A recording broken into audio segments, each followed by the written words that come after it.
శ్రీమాత్రే నమ. జయ గురు దత్తాత్రేయ నమ.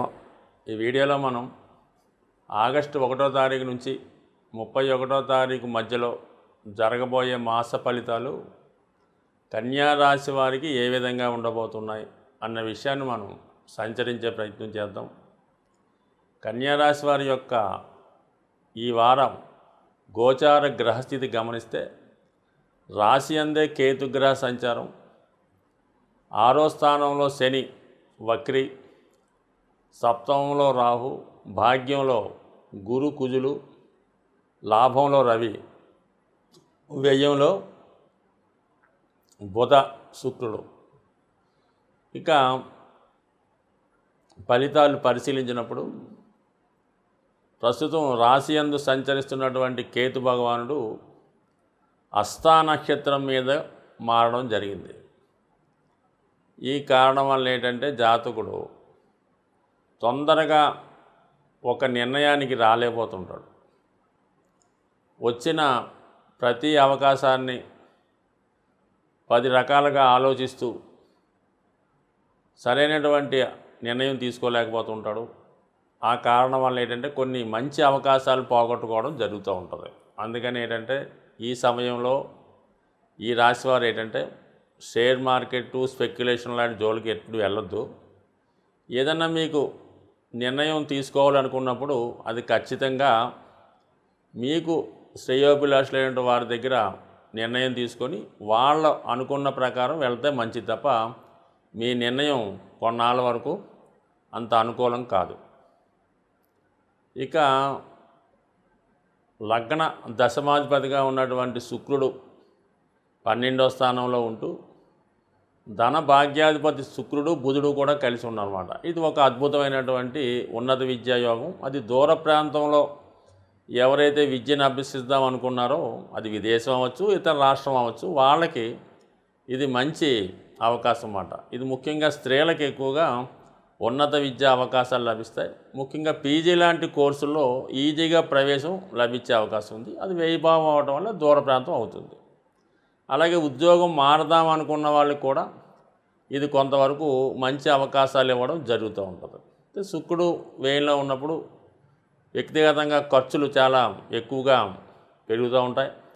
జాతకుడు గతంలో కన్నా కొద్దిగా బెటర్ లైఫ్ జీవన విధానం మార్చుకొని కొంత విలువైనటువంటి వస్త్రాలు, అలాగే ఆహారపు అలవాట్లు, దైనందిన జీవితంలో మంచి వాహన యోగం, ఇవన్నీ జాతకుడికి సౌకర్యాలు ఎక్కువగా పెరిగే అవకాశం ఉంది. దాని లైఫ్ని చాలా హ్యాపీగా, ఆనందంగా, సంతోషంగా గడిపే అవకాశం ఉంటుంది. మరి లాభస్థానంలో రవి సంచారం కూడా జాతకుడికి వృత్తిపరమైనటువంటి ఆదాయం, స్వయం కృషి వల్ల ఆదాయం లభిస్తూ ఉంటుంది. అలాగే ప్రభుత్వ పథకాల ద్వారా, విద్యార్థులకైతే స్కాలర్షిప్ ద్వారా, లేదంటే తండ్రి గారి ద్వారా, సంతానం ద్వారా సమయానికి తగు విధంగా ఆర్థిక సహకారం లభించే అవకాశం ఉంటుంది. అలాగే ప్రభుత్వ అధికారుల సహకారం కూడా మీకు 100% లభిస్తూ ఉంటుంది. ఈ సమయంలో మీరు ఏదైనా ప్రభుత్వానికి సంబంధించినటువంటి పనులు ఏమైనా ఉంటే అవి కంప్లీట్గా పూర్తయ్యే అవకాశం ఉంటుంది. ఇక ఆగస్టు 16 తర్వాత ఏమవుతుందంటే మరి 12వ స్థానంలోకి రవి రావడం వల్ల కొంత ఖర్చుల యొక్క ఒత్తిడి పెరుగుతుంది అన్నమాట. ప్రభుత్వానికి చెల్లించినటువంటి ఇన్కమ్ ట్యాక్స్, జిఎస్టీ లాంటివి, అలాగే పెద్దవారికి ఏదైనా అనారోగ్య సమస్యల వల్ల హాస్పిటల్ ఖర్చులు, అలాగే ఏమైనా చిన్న చిన్న ఖర్చులు గవర్నమెంట్ సంబంధించినవి కూడా జరిగే అవకాశం ఉంది. కాబట్టి చిన్న చిన్న ఖర్చులన్నీ అవుతాయి. కాబట్టి జాగ్రత్తగా ఫైనాన్స్ ప్లాన్ వేసుకోవడం అన్నది ఉత్తమంగా బాగుంటుంది. ముఖ్యంగా ఏంటంటే 9వ స్థానంలో కుజ శుక్రుడు, గురువు భాగ్యస్థానం మంచిదే. చతుర్థాధిపతిగా, సప్తమాధిపతిగా ఉన్నటువంటి గురువు భాగ్యస్థానంలో ఉండడం వల్ల ఖచ్చితంగా జీవిత భాగస్వామికి అభివృద్ధి కలుగుతుంది. వాళ్ళకి ఏమైనా విదేశీ అవకాశాలు కానీ, దూర ప్రాంత అవకాశాలు కానీ వచ్చే అవకాశం ఉంటుంది. సో ఇది కొంతవరకు అనుకూలంగా ఉంటుంది. అది ఎక్కువగా ఏంటంటే ఈ రాశిలో కేతువు, 9లో గురువు, 9లో ఉన్నటువంటి గురువు రాశిని వీక్షించడం వల్ల జాతకుడికి దైవభక్తి ఎక్కువగా పెరుగుతుంది. అలాగే పెద్దవాళ్ళు ఎవరన్నా ఉంటే వాళ్ళు ఏదైనా పుణ్యక్షేత్రాలు దర్శించే ప్రయత్నం చేయొచ్చు. కొంతకాలం పాటు ఏదైనా ఆశ్రమంలోనో ఓ ప్రశాంతమైనటువంటి చోట్ల విశ్రాంతి తీసుకునే అవకాశం ఉంటుంది.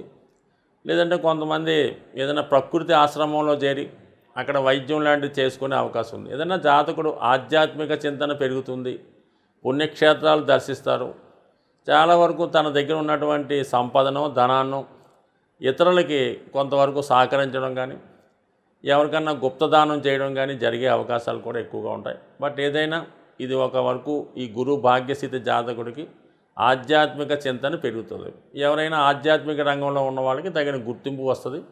ఎవరైతే ఈ ఎండోమెంట్స్ డిపార్ట్మెంట్లో ఉద్యోగం కొరకు ప్రయత్నం చేస్తున్నారో ఈ దేవస్థానాలు వాటిలో ఉన్న వాళ్ళకి ఉద్యోగపరమైన అభివృద్ధి కూడా ఈ సమయంలో వచ్చే అవకాశం ఉంటుంది.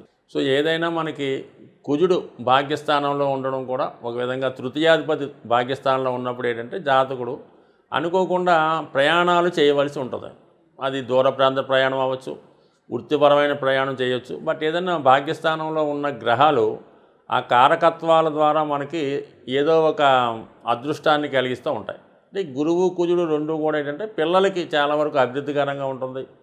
అలాగే అయినా భూమి స్థిరాస్తి కొనుక్కుందాం ఉన్న వాళ్ళకు కూడా చాలా అనుకూలమైన పరిస్థితులు రావడం జరుగుతూ ఉంటుంది. సో ఇది ఒక భాగ్యస్థానంలో మీకు ఈ రెండు గ్రహాలు కూడా ఖచ్చితంగా విదేశ ప్రయాణాన్ని కానీ పుణ్యక్షేత్రాలు దర్శించడం కానీ విద్యార్థులైతే విద్య కొరకు దూర ప్రాంతం వెళ్ళడం అవి జరుగుతాయి. యాక్చువల్గా శని భగవానుడు కూడా మనకు 6వ స్థానంలో సంచరిస్తూ మరి వక్ర గమనంలో ఉండడం వల్ల జాతకుడు గతంలో కన్నా ఎక్కువ సమయాన్ని కష్టపడవలసి ఉంటుంది.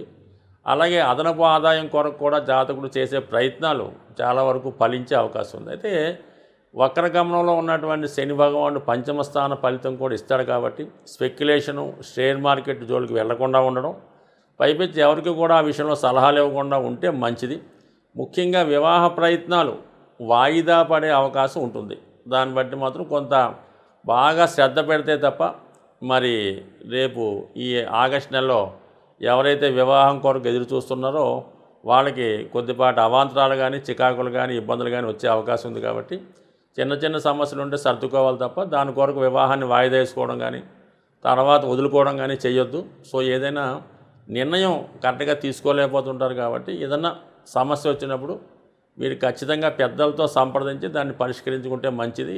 సాధారణంగా ద్వాదశ రాశుల వారికి కూడా ఎక్కువ సమస్యలు అన్నది రుణ సమస్యలు ఎక్కువగా ఇబ్బంది పడడం జరుగుతూ ఉంటుంది.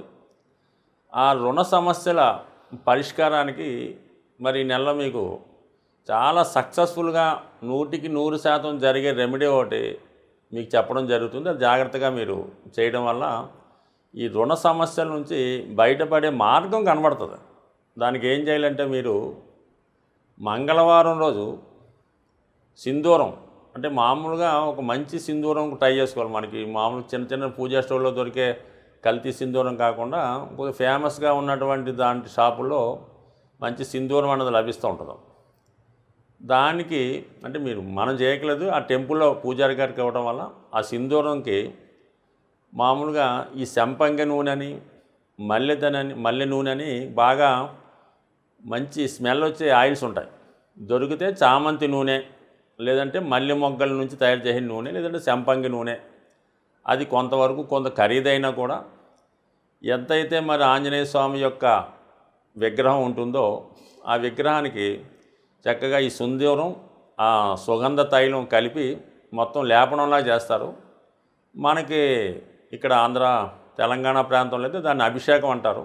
ఆ విధంగా సింధూరంతో ఈ తైలం కలిపి ఆంజనేయ స్వామి విగ్రహానికి సంపూర్ణంగా అలంకరించడం వల్ల, అలంకరించిన తర్వాత తమలపాకుల మాల స్వామికి అర్పించిన వల్ల ఖచ్చితంగా మీకు దాని తర్వాత ఏం చేయాలంటే మీరు అది ఆలయమైనా బయట ఉన్నటువంటి ఆంజనేయ స్వామి ఆలయమైనా 108 ప్రదక్షిణలు చేయవలసి ఉంటుంది. ఎలాగా చాలా అతి వేగంగా ఆంజనేయ స్వామి ఎంత వేగంగా ప్రయాణిస్తాడో మీ యొక్క ఓపికను బట్టి 108 ప్రదక్షిణలు అతి శీఘ్రంగా చేయడం వల్ల మీలో ఒక శక్తి ఆవహించి రుణ సమస్యలు ఉన్న వాళ్ళకి రుణ సమస్యలు తీరే మార్గం కనబడుతుంది. అలాగే ఉద్యోగ ప్రయత్నం కూడా దీనివల్ల ఫలించే అవకాశం ఉన్నది. సో ఇది స్త్రీలకు కొంతవరకు ఇబ్బందికరంగా ఉంటే, స్త్రీలైతే పౌర్ణమి రోజు పొద్దున్న నుంచి సాయంకాలం దాకా ఉపవాసం ఉండగలిగిన వారు ఉపవాసం, లేని వాళ్ళు ఏదైనా ఫ్రూట్స్ లాంటివి తీసుకొని మరి పౌర్ణమి నాడు వెన్నెల ఎక్కువగా ఉంటుంది కాబట్టి వెన్నెల అంటే చంద్రోదయం అయిన తర్వాత వీలైతే మీరు తెలుపు రంగు వస్త్రాలు, మామూలుగా ట్రెడిషనల్ వస్త్రాలు అవ్వచ్చు, మామూలుగా మీరు లోకల్గా వేసుకున్నటువంటి పంజాబీ డ్రెస్ లాంటిది కూడా అవ్వచ్చు, తెలుపు రంగు వస్త్రాలు ధరించి అమ్మవారికి పాయసం నైవేద్యంగా పెట్టాలన్నమాట.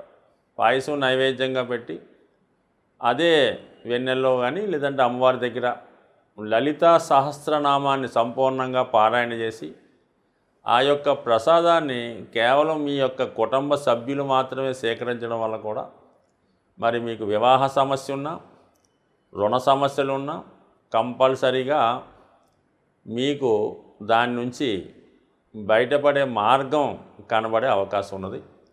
సో ఇది ఒకటి వివరంగా చేయండి.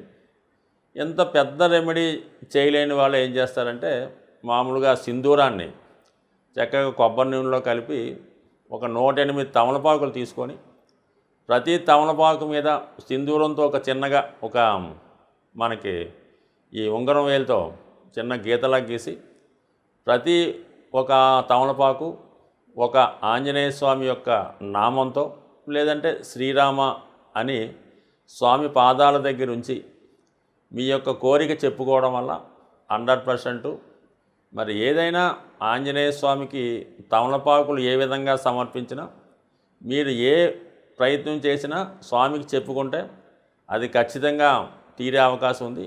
అది ఒకటి న్యాయబద్ధంగా ఉండాలి తప్ప అన్యాయబద్ధంగా ఉంటే మాత్రం అది తిరిగి మీకే ప్రమాదం అయ్యే అవకాశం ఉంది. స్వస్తి.